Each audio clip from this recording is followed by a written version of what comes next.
There's a lot of ways to hold this squeegee for PPF, but do you know the right way? We're going to find out today.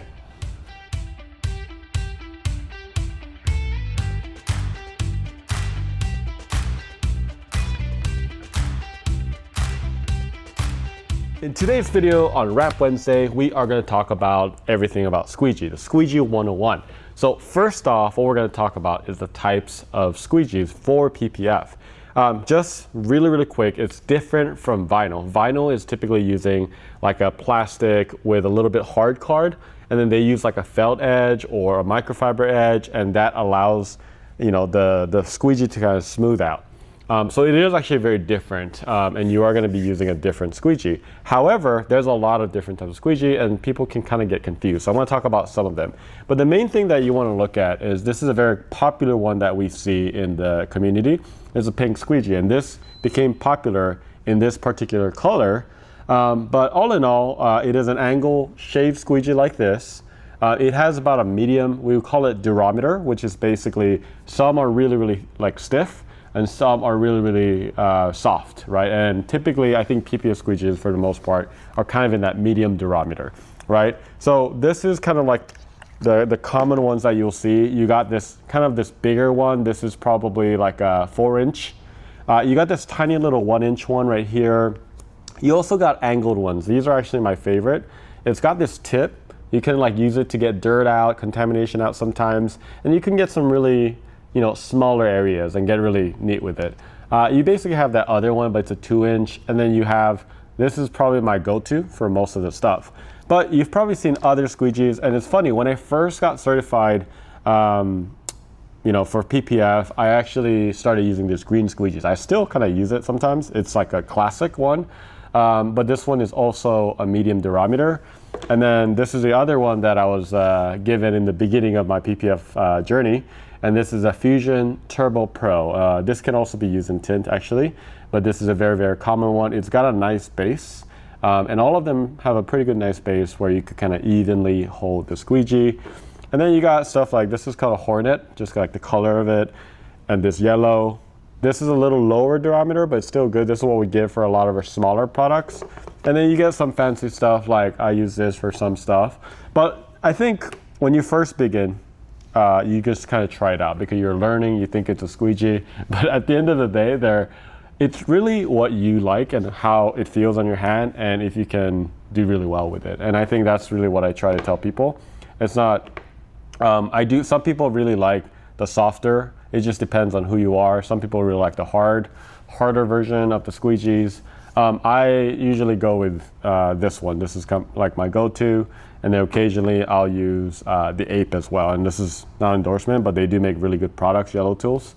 Very common in the community. So all that being said, we're gonna go ahead and talk about how to hold all of these.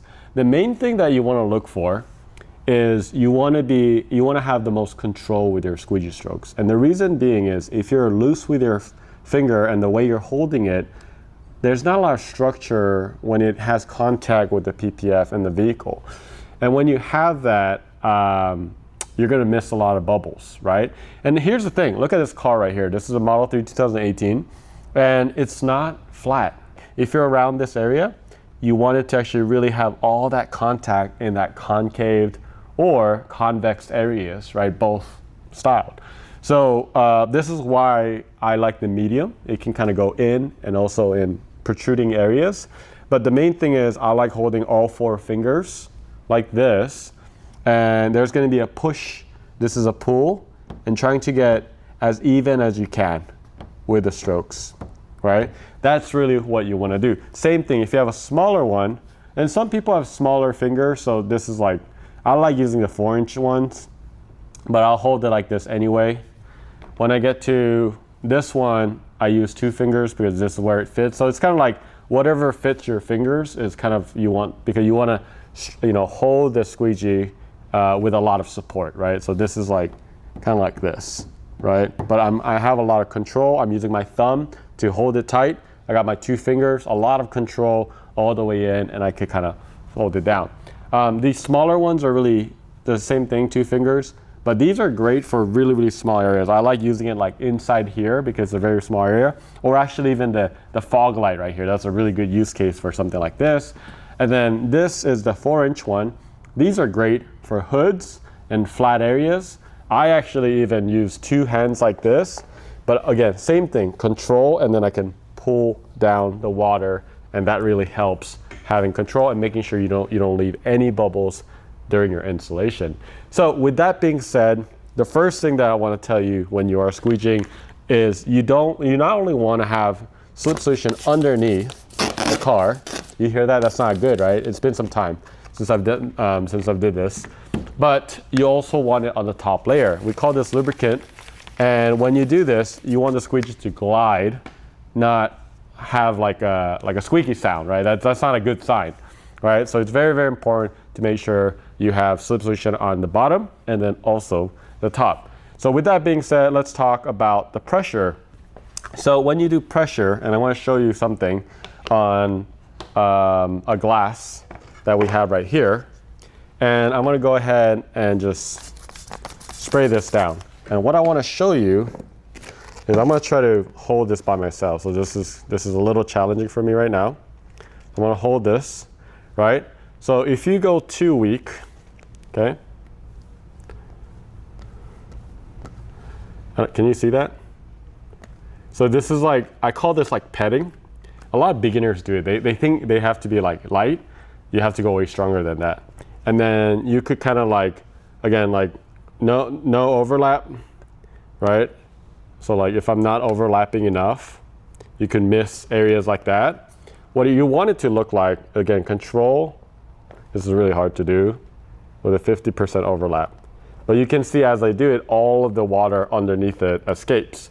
If you look at this one right here, hopefully this is a good demonstration, but when you look at this, I miss a lot, and when you're petting it, it's escaping through all this stuff. Remember, this is not a hard object. If you don't hold it in a very evenly manner, it will escape around all these areas, right? So you don't want to just pet this like this.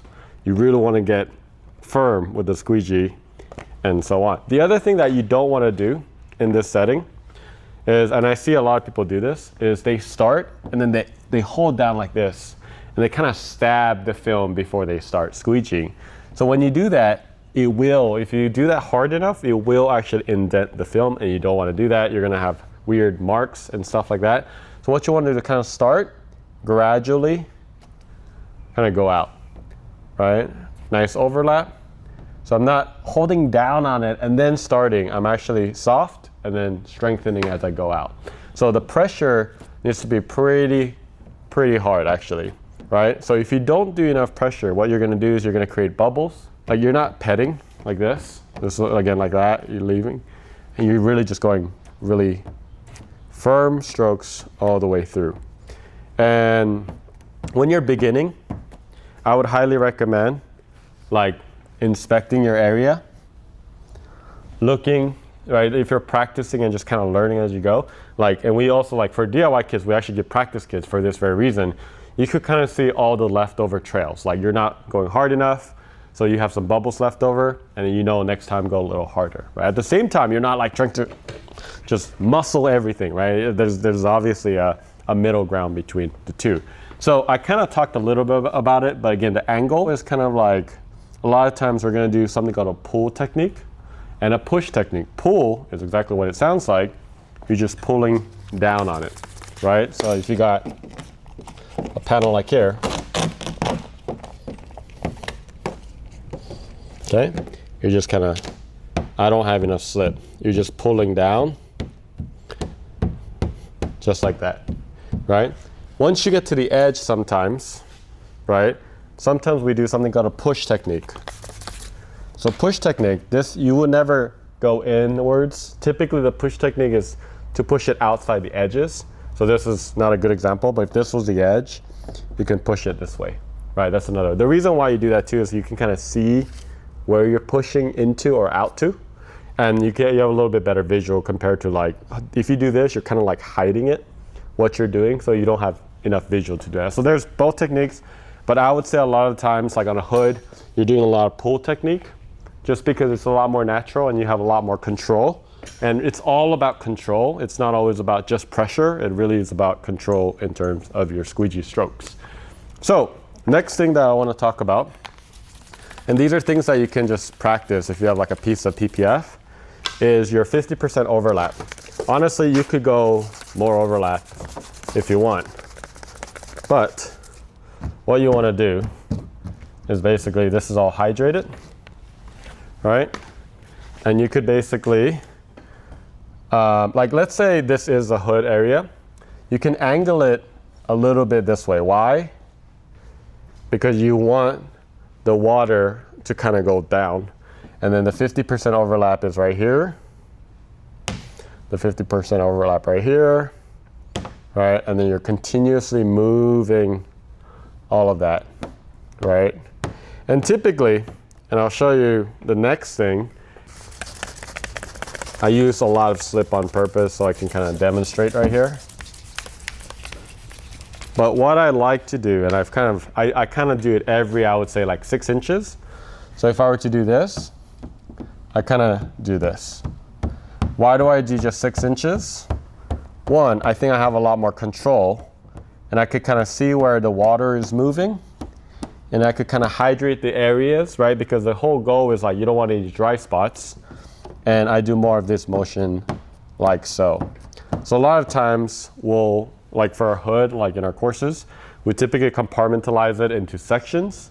So it's a little bit more manageable instead of saying just squeegee the whole thing out. So that's kind of how I typically do a lot of, squeegeeing for PPF.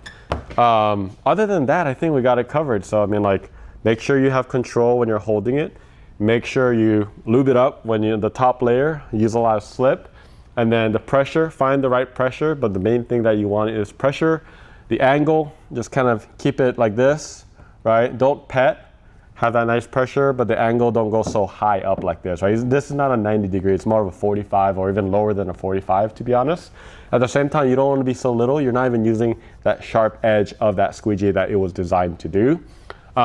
Overlap, and then make sure shorter strokes compared to vinyl. So if that helped, give us a follow, give us a subscribe. This basically wraps up Wrap Wednesday. We'll see you next time.